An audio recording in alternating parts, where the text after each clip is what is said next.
a white dress streaked with mud, bulletproof silence, then a stranger's hand, firm and steady, presenting a revolver as if it were a lifeline. Evangeline Marris stood on the ragged edge of her family's porch, the wind tugging at the skirt of her mother's wedding dress as though it remembered a day when hope weighed less than shame. At 19, she had learned every chord of disappointment by heart. Pine Rock stretched before her like a bruise under the skin of the plains, a scattering of sun-bleached boards, sagging roofs and shuttered windows that stared back with hollow resignation. The horizon bled red dust into the sky, and each dawn arrived heavy with the promise of nothing changing. She inhaled the acrid scent of dried sage and stale whiskey, her lungs filling with the ghosts of failures past. A tumbleweed bounced across the dirt road, clicking against a sagging hitching post, carrying with it a lonely rattle that mirrored the hollow beat of her heart. The town had no clock tower, no church bells to mark the hours, only the relentless sun and the sound of boots crunching against hard-packed earth. Every footstep in Pine Rock carried its own verdict. Stay silent, keep your head down, and pray the wind doesn't carry away what little life you have left. Her father's debts had become the town's newest currency. Whispers followed him wherever he went. Hands dealing marked cards in back rooms, the heavy thump of coin shifting between fingers. The money always found its way to Royce Maddox, cattle baron, rumor sower, and man with enough power to turn good land into ash. Evangeline remembered her mother's face when the dress was bought, ivory and hopeful. Now its hem was caked with brown stains from last spring's flood, the fabric stiff with mud and memory. Its billowed skirt no longer promised joy, only a daily reminder of promises broken by drought and desperation. She pressed her fingers to the lace at her throat, tracing the faded pattern her mother's seamstress had stitched by candlelight. The delicate roses seemed out of place here, among rattlesnakes and the low groan of wind through cracked timber. Evangeline closed her eyes, feeling the weight of the dress and what it had once meant, a union of hearts, a promise of more than survival. Now it hung on her like armor she could not lay aside, each fold a shackle she carried into every sunrise. Below, the town square lay empty, the midday heat too fierce for idle curiosity. Boards groaned as a stray calf wandered between storefronts, its ribs pressed close to its spine. In the distance, a preacher's voice rose and fell, reading from a Bible that nobody came to hear. The words dissolved in the half-light, unmoored from any genuine faith. Evangeline listened to the silence that followed the hush of need unspoken, the hollow gap where compassion should have lived. Pine Rock offered no refuge, only the sharp edge of isolation, and she folded herself into it like a stubborn stone. When the wind shifted, carrying the promise of storm, Evangeline let the fabric of the dress brush her ankles and stepped down from the porch. Dust rose in pale clouds around her boots, and somewhere beyond the corral, a dog barked once. The day waited for her to move, to carry on, as if survival were as simple as putting one foot in front of the other. And so she did, into the heart of Pine Rock, where debts were paid in blood and the wind never forgot your name. The late afternoon sun dipped low, painting the porch in bruised gold as Evangeline returned home, each step heavier than the last. Inside, the air stank of stale whiskey and regret, a scent she knew all too well. Her father sat slumped at the rickety table, head resting on one gnarled hand, a half-empty bottle of moonshine at his elbow. The floorboards creaked under her weight, and he lifted his head, eyes glassy with tears or whiskey, she couldn't tell which. Before she could greet him, the door swung open with a crash. Royce Maddox filled the threshold, his broad frame blocking the dying light. He wore iron-toed boots that gleamed black as a crow's wing, and his spurred belt buckle reflected the setting sun in a mocking glint. His hat bristled with dust, and the corners of his mouth curled as if harboring a secret cruelty. "Girl," he rumbled, voice low and certain, "your old man's debts are past due." He stepped inside, boots thudding against the rough planks. Evangeline's father raised a trembling hand as if to shield himself from the inevitable. The cattle baron's gaze flicked to Evangeline, sizing her like livestock. She sank into her mother's wedding dress, its skirt pooling around her ankles, stiff and stained. Her father's words came out in a slur. "Take her, Royce. It'll—" He swallowed hard, then stopped, shame blooming on his face. He looked away, unable to finish the bargain. Evangeline's breath caught. Her heart pounded so loud she thought it might burst through her ribs and give voice to the protest lodged in her throat. Royce Maddox smiled then, a thin thing that didn't reach his eyes. "No need, old man," he said. He tossed a small leather satchel onto the table. It thudded against the wood with a hollow finality. Coins rattled inside enough to buy feed for the cattle, enough to quell her father's creditors. Her father closed his eyes, shoulders shaking. Evangeline stood frozen as Royce leaned back against the doorframe, arms crossed, every inch the master of men and land. "Consider this payment final," he said, nodding to her father. Then he turned to Evangeline. Her pulse thundered in her ears. The dress felt heavier than ever, as if the weight of her father's sin clung to its hem. "Come," Royce commanded. His tone brooked no refusal. He reached for her wrist, his fingers like iron bands. Evangeline jerked back, the lace at her throat catching on the neckline. A spark of defiance flickered inside her small, but enough to ignite the memory of her mother's laughter, of a world before survival demanded such price. Her father's sob broke the silence. Royce glanced at him once, then back to Evangeline, eyes narrowing. He stepped forward and closed the distance until his shadow swallowed hers. She stood rigid, face pale, mind racing through escape routes that didn't exist. With one rough tug, Royce claimed her wrist, and Evangeline bit back the scream rising in her throat. The door slammed behind them, and the last light of day slipped away, leaving only the heavy promise of a debt paid in blood and broken promises. In the silent street, the wind whispered of bargains made, and Evangeline knew her life had been weighed and found wanting by merciless hands. Royce Maddox guided Evangeline down the plank boardwalk as though she were an auctioned heifer, his grip at her wrist unyielding. Each footstep echoed across the silent streether bare toes, pressing into sun-baked gaps, jagged wood splinters pricking her skin. The hem of her mother's wedding dress dragged behind her, muddied and torn where the breeze hadn't yet reached. Dust rose in clouds around them, swallowing the sun's harsh glare and turning the world into a haze of heat and shame. The first onlookers watched from half-open doors, faces shadowed by battered hats. A child peered out from a creaky window, eyes wide as if witnessing a grotesque carnival. No one moved to intervene. Further down the street, the saloon's swinging doors remained still, saloon hands frozen mid-draw on whiskey bottles.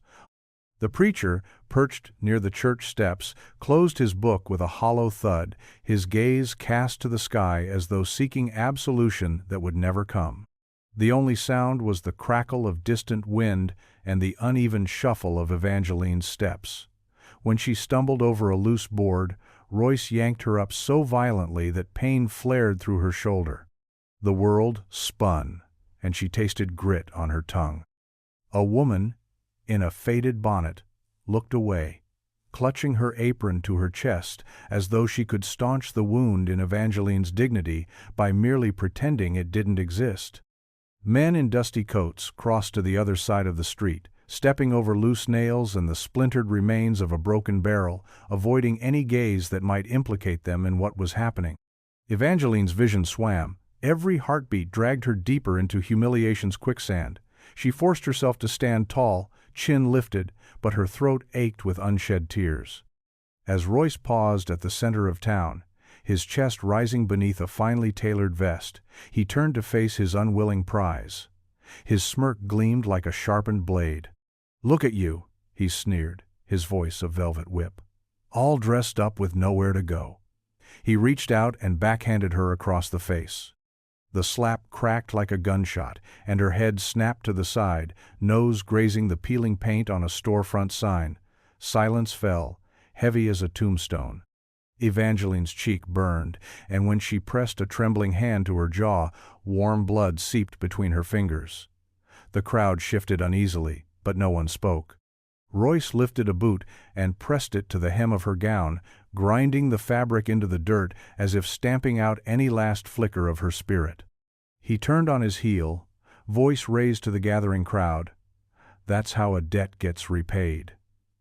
With that, he yanked Evangeline forward once more and strode away, leaving only her muddied dress and a silence so deep it swallowed even the sound of her ragged breath. In that moment, standing alone in the center of Pine Rock, Evangeline's world narrowed to two truths. She was a commodity, traded like cattle, and no soul here had the courage or the will to strike back on her behalf. Yet beneath the dull ache and rising shame, a single ember of defiance trembled, waiting to ignite. The afternoon sun slanted low, casting long shadows across the boardwalk as Pine Rock seemed to hold its breath. Evangeline stood rooted where Royce had left her, the taste of iron and grit still on her tongue.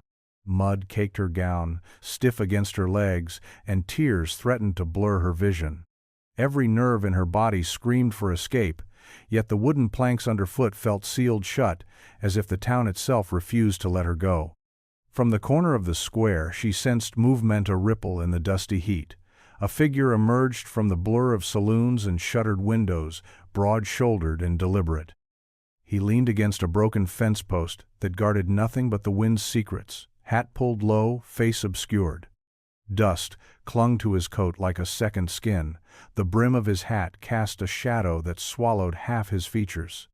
In that moment, as dusty motes drifted around him, he looked less a man than an echo of vengeance waiting to be called forth.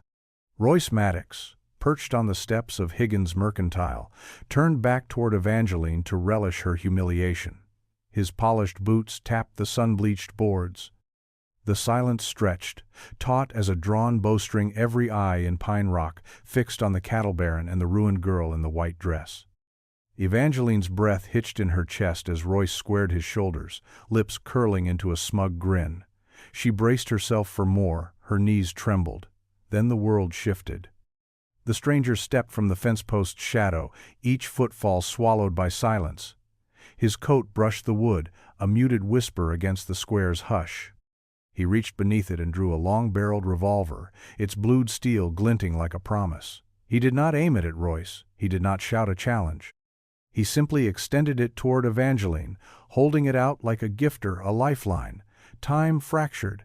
The sun dipped behind the Mercantile's tin roof, and the townsfolk blinked, as if waking from a dream. Royce's grin froze. The hem of Evangeline's dress stirred as though stirred by fate itself. The preacher's mouth fell open.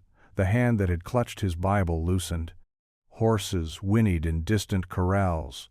Voices carried on the breeze. Neither Royce nor Evangeline moved. The stranger's gesture demanded no words.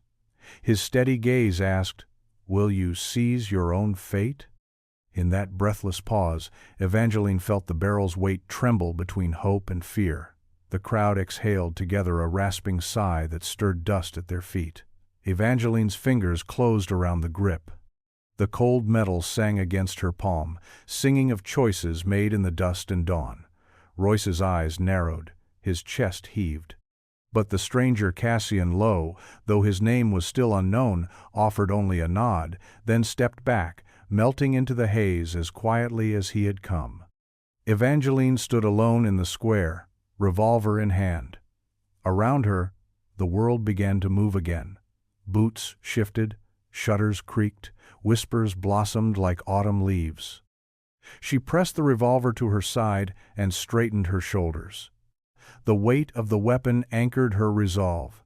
She would no longer be carried by others' debts. She would choose her own pathon, measured not in coin but in courage.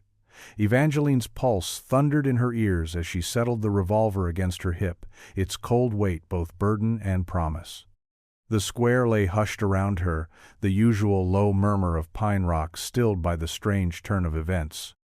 Dust curled at her boots, stirred by a sudden breeze that carried the faint jangle of harness chains from the stable end of town.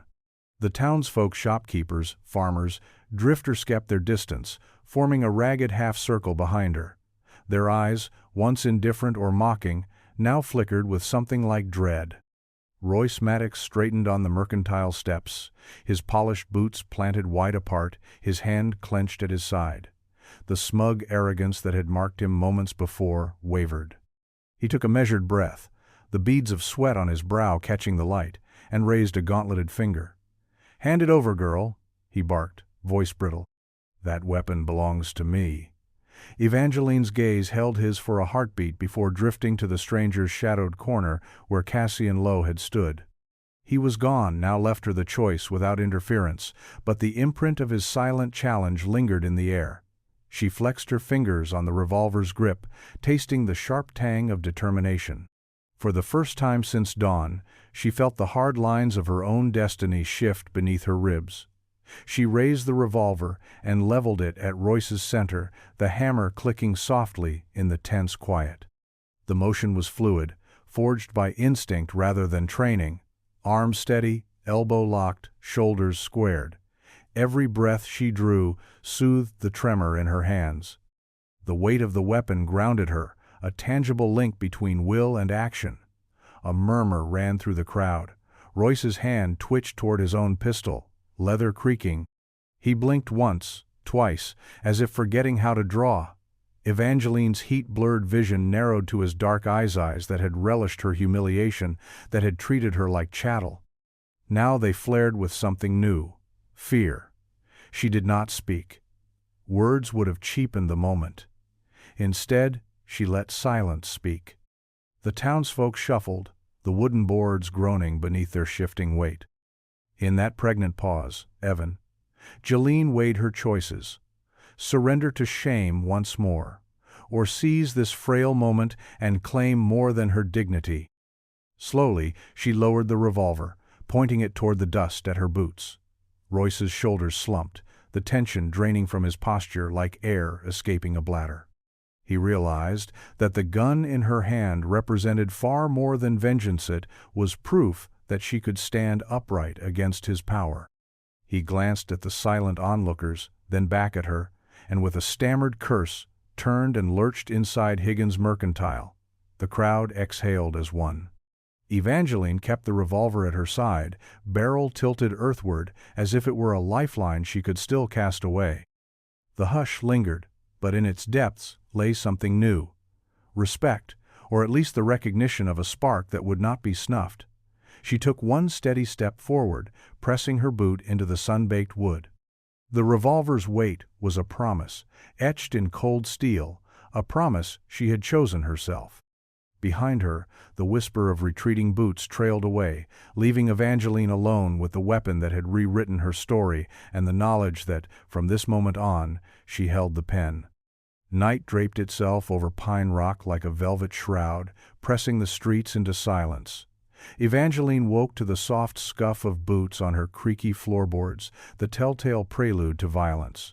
Moonlight filtered through the window, slashing the room in silver angles. Her heart jerked as she realized Royce's men had come for her, thirsty for revenge, determined to reclaim their lord's wounded pride. She crouched beside her rickety bed, the revolver hidden beneath a threadbare blanket. The hem of her mother's wedding dress pooled around her ankle-stattered lace-catching moonbeams. Outside, gravel crunched under heavy steps. A lantern's glow bobbed through the doorway as the first man kicked it in, splintering wood and darkness alike. Two more followed, rough voices rougher than the timber, murmuring about teaching her a lesson fit for a baron's whore. Her pulse trembled in her throat, but her grip was steady as iron. She eased the blanket aside and slipped the revolver into her hand, hiding it at her side. The lantern light fell across her face, illuminating the bruise blooming beneath her eye. The men froze at the threshold, lanterns swinging shadows against warped boards. "Come out, girl," one snarled, spurs jingling like distant bells. "You owe us courtesy." His boots struck the floor again, searching. Evangeline rose from the shadows, dress whispering against the floor.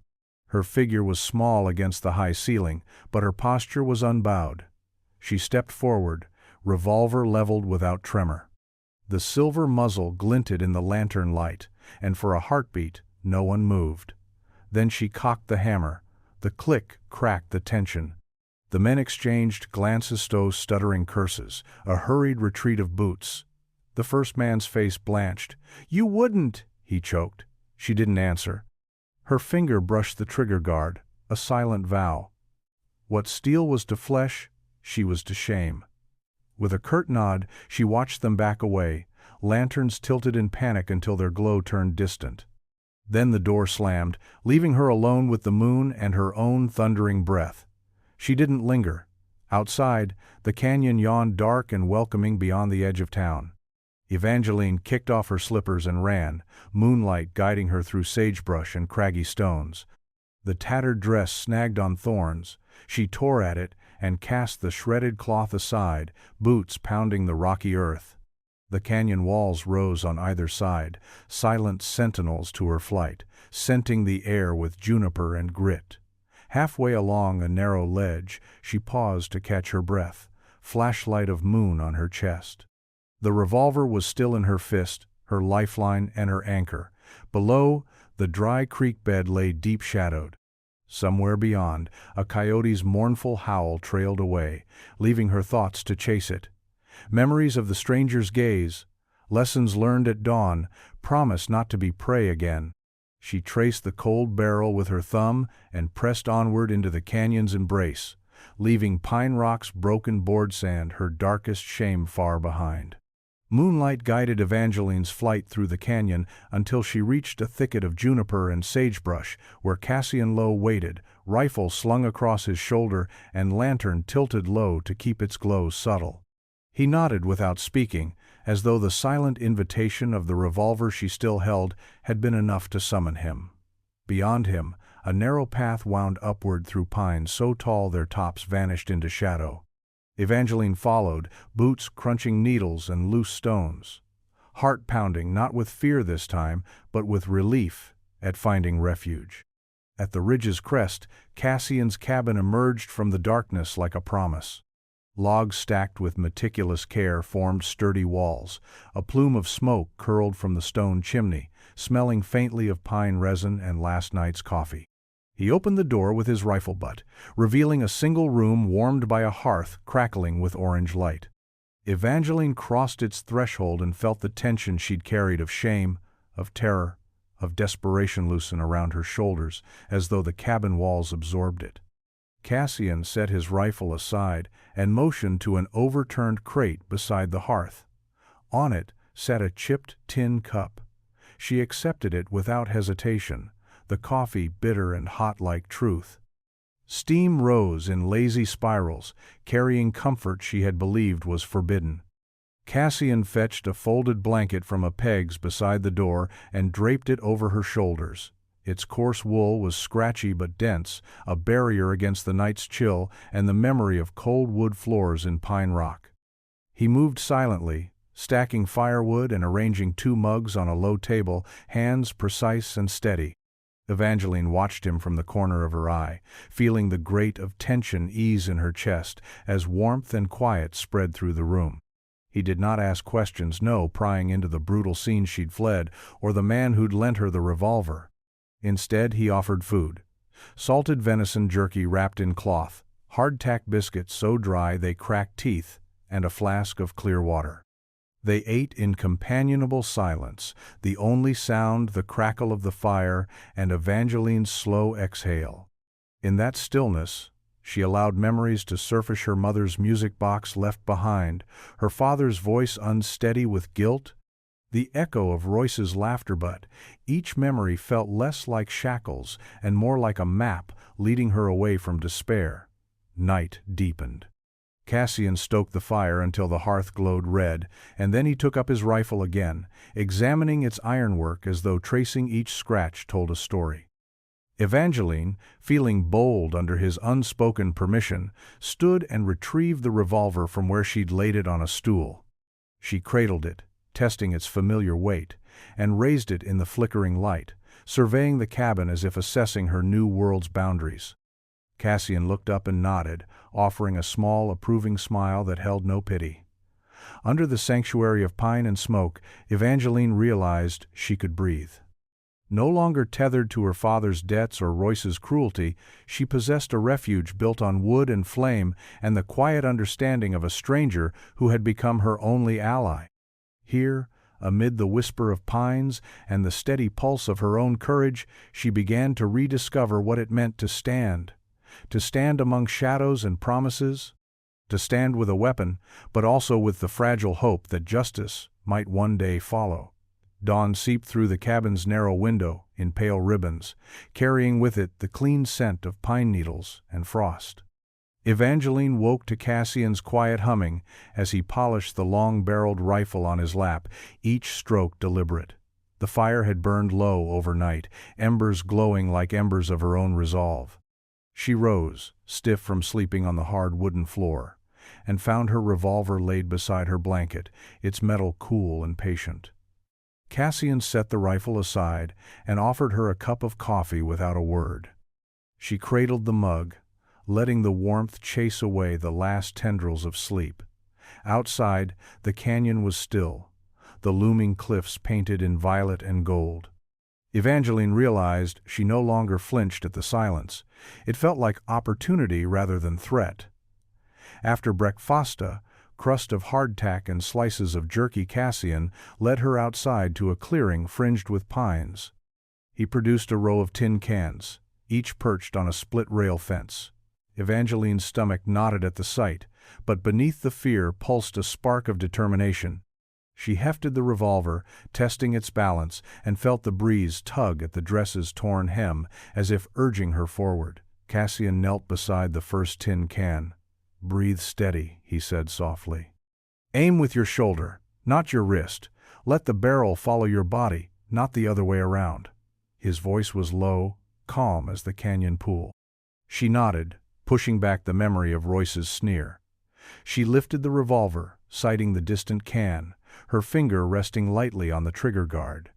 The world narrowed to the distance between barrel and tin, the half-mile of space bridged by her will. She inhaled, exhaled, and squeezed.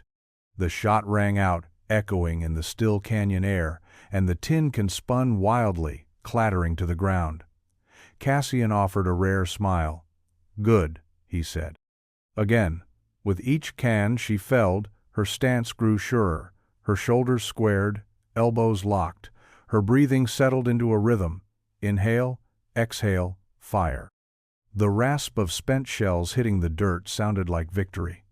When a stray gust rattled the remaining cans, Evangeline's heart skipped, but she reminded herself of the weight in her hand, that cold promise that had changed her fate. Mid-morning light dappled the clearing as Cassian introduced a saddlebag brimming with cartridges. He showed her how to inspect the cylinder, lubricate the action, and clear a misfire.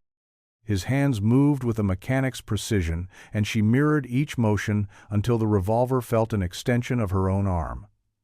By the time the sun stood high, Evangeline had shot every can and repaired every jam.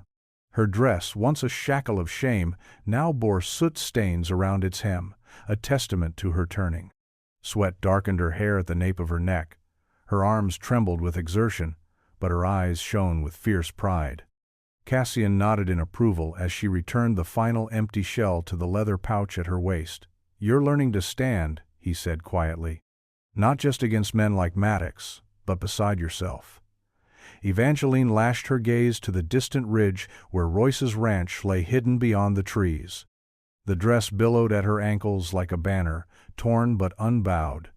In that open space, with the echo of gunfire fading into pine-scented air, she understood that survival was more than flight. It was the will to face the world upright, revolver in hand and courage at her back. Weeks passed beneath Cassian's silent tutelage, each dawn drawn in pine-scented air and each dusk cast in embers by the hearth. Yet peace in the canyon held the uneasy promise of a storm on the horizon. One evening, as twilight bled along the ridgeline, Cassian pointed toward fresh tracks pressed into the dusty trail beyond the clearing. 6 sets riding hard, their boot treads crisp in the settling light. Evangeline knelt to study the imprints. The horses had come this way only hours before wide-hooved beasts, ridden by men hunting blood and coin. She pressed her fingers into the dirt, feeling the rhythm of their passage still warm beneath her skin. Royce's bounty hunters. No mere ranch hands chasing a fugitive. Trained killers with hearts colder than winter wind. Cassian watched her. "They'll circle through the pass," he said, voice low as a breeze through dead leaves. "They'll herd you back or worse." He hefted his rifle and slung it across his back like a sentinel's promise. "We don't wait for them to find us." Darkness swallowed the canyon as they packed saddle blankets, extra cartridges, and dried jerky into their bags. Evangeline folded her tattered dress into a makeshift bundle, its torn hem stained with sweat and soot. She strapped the revolver at her hip, its weight a familiar reassurance. The moon rose pale and distant, gilding the canyon walls in silver. Shadows stretched long as they slipped along the trail, each footfall echoing against rock. The pass loomed ahead, a narrow throat between jagged cliffs where wind carved hollow cries. Evangeline's heart hammered at the thought of facing 6 armed men on unknown ground. Yet within her stirred a hard-won resolve. She would not be reclaimed as prize or prey. She pictured Royce's sneer, the sting of that backhand in the square, and the flash of victory when she'd cocked the revolver at his men. Each step past the clearing carried her farther from the girl who'd trembled behind a bedroom door. Cassian paused at a fork in the trail and unshouldered his rifle. "We can flank above them," he murmured, lips brushing the barrel as though in prayer. "They'll expect a runner, not an ambush." His plan depended on timing, and silenced 2 things they had in plenty beneath the canyon's hush. Evangeline nodded, fingers brushing the revolver's grip. Moonlight danced on the metal, claiming it as her ally. They climbed the ridge in single file, boots muffled by loose shale. Each movement was deliberate, measured. Inhale, exhale, step. The world narrowed to the rustle of sage and the distant clop of horses' hooves echoing through the trough of rock. At the ridge's crest, they paused behind a crag's lip. Below, lantern light flickered against horse flanks like captive fireflies. The bounty hunters formed a loose circle, riders dismounting to scout, their voices sharp in the night air. Evangeline raised her revolver, the barrel trembling with anticipation.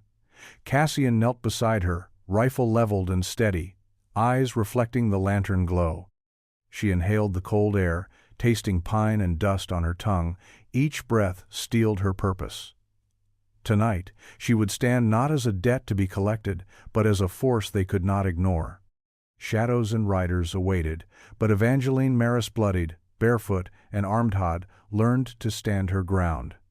The canyon held its breath, and she exhaled, ready to let justice find its mark. When the final shot rang out in the narrow pass, it echoed like thunder rolling across the canyon walls. Cassian's rifle spoke first sharp crack, then the thud of horse collapsing into dust stand.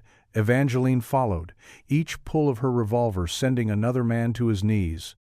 Lanterns toppled, spilling molten light over the shale, revealing faces twisted with shock. The bounty hunters scattered, horses whinnying as riders fumbled for pistols they could no longer raise. Evangeline's heart pounded, but her hands were steady. She fired twice more, both shots accurate enough to hush any hope of pursuit. When silence settled back into the pass, it felt less like a victory and more like the moment before dawn, fragile and full of promise.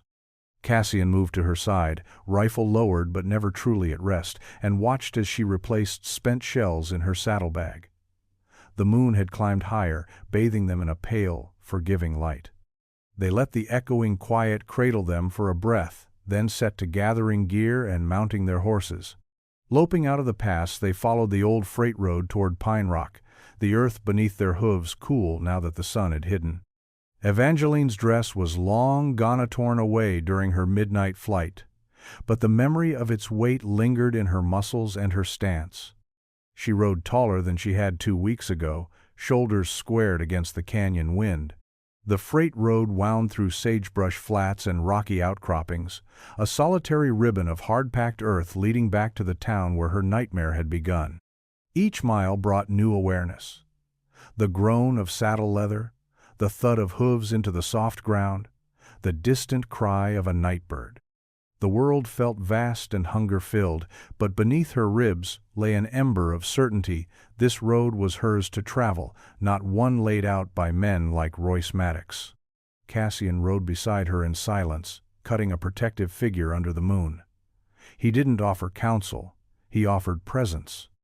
When Evangeline's gaze slipped toward the horizon and the faint glimmer of boarded storefronts, he simply nodded, his expression unreadable. It was enough. By the time smoke coils rose from Pine Rock's lone chimney, the freight road flattened into the familiar boardwalk planks. Lantern light winked from windows and saloon doors, carrying the hum of late-night games and whispered wagers. Men glanced up from poker tables and card games as they passed, but none dared draw a pistol. Evangeline sensed their fear as keenly as she felt the barrel of her revolver tucked into her waist. The power had shifted. She was no longer the girl dragged through the dust. She was the one who could bind men in fear with a single shot. They paused at the edge of the square where Royce had first claimed her. The moonlight painted the mercantile in sharp relief, windows like watchful eyes. Evangeline's pulse ticked in her throat as she dismounted. She stood beside Cassian, dust swirling at her boots, revolver glinting in her hand. No longer would she flee, no longer would she be prey. Together they stepped onto the boardwalk, riding the hush that fell over Pine Rock like a tide gone out. Justice was close now, so close she could taste it in the night air. And when dawn came, the town would reckon with the duel they thought impossible, and the girl who returned with a gun in her hand. Dawn cracked the sky in bruised pinks and golds as Evangeline and Cassian stepped into the heart of Pine Rock. The boardwalk, still slick with morning dew, reflected the lanterns that had yet to be extinguished. Their glow belied the brass hardness in every eye turned toward the pair. Storefronts yawned open, shutters banging in the breeze, and a single rooster crowed somewhere down the street, as if issuing a reluctant warning. Royce Maddox stood on the mercantile steps, bloodlust and humiliation warring in his gaze. His vest was dusty, his stance tense this time. He wore no smugness, only the raw edge of fear. Behind him, 3 of his surviving men fanned out, pistols in hand, faces pale beneath wide-brimmed hats. The cattle baron's voice cracked when he spoke. "You think after what you did you can just waltz back here and face me?" Evangeline felt the revolver's butt press into her side, steady and solid. She took a breath, letting the chill of dawn steel her nerves. Behind her, Cassian knelt by a broken water trough, rifle leveled. They made an odd tableau, a wounded girl in a tattered dress, a weathered drifter with a rifle older than the war, facing down a man who had treated her like cattle. In that moment, the square held its breath. She stepped forward, dust motes swirling around her boots. "I didn't come for words," she said, voice calm but carrying like a bell. Royce's men shifted nervously. They had dreamed of catching her unarmed, broken once more. Instead, she strode with the certainty of retribution. Royce inhaled raggedly and drew his pistol in one swift motion. The hammer clicked loudly, echoing off the siding. Evangeline's finger flexed on the trigger guard, revolver leveled at chest height. Behind her, Cassian's rifle hung ready. For a heartbeat, the world held only the geometry of distanced and paces, 2 guns, infinite consequence. Then Evangeline squeezed the trigger. The shot cracked the dawn, and all eyes jerked to the mercantile steps. Royce clutched his left hand, eyes wide as the bullet shattered the gold band on his wedding ring. It spun from his finger and fell, glinting, to the boards. He staggered, color draining from his face as the wound bit through flesh. His pistol dropped, clattering useless to the planks. The marrow of his arrogance lay cracked open for all to see. In the hush that followed, Evangeline holstered her revolver with deliberate slowness. Royce sank to one knee, clutching the gash at his palm, his breath ragged. His men backed away, uncertainty breaking their ranks. The feral loyalty they'd once worn like armor dissolved now that their master lay wounded. Cassian rose and crossed to Evangeline's side, offering a steady arm. She didn't take it, facing down the cattle baron alone. The crowd, silent and somber, pressed against the storefronts. No one cheered, no one fled. They only watched as the girl who'd been dragged through their streets restored balance with a single shot. Evangeline's gaze swept the silent witnesses. "Let this be a warning," she said, voice low. "No debt is worth a life, no man above the law." She paused, letting the words settle like dust. Then, turning, she walked away from the mercantile, leaving Royce kneeling in the dawn's first light, shattered ring on the ground beside him.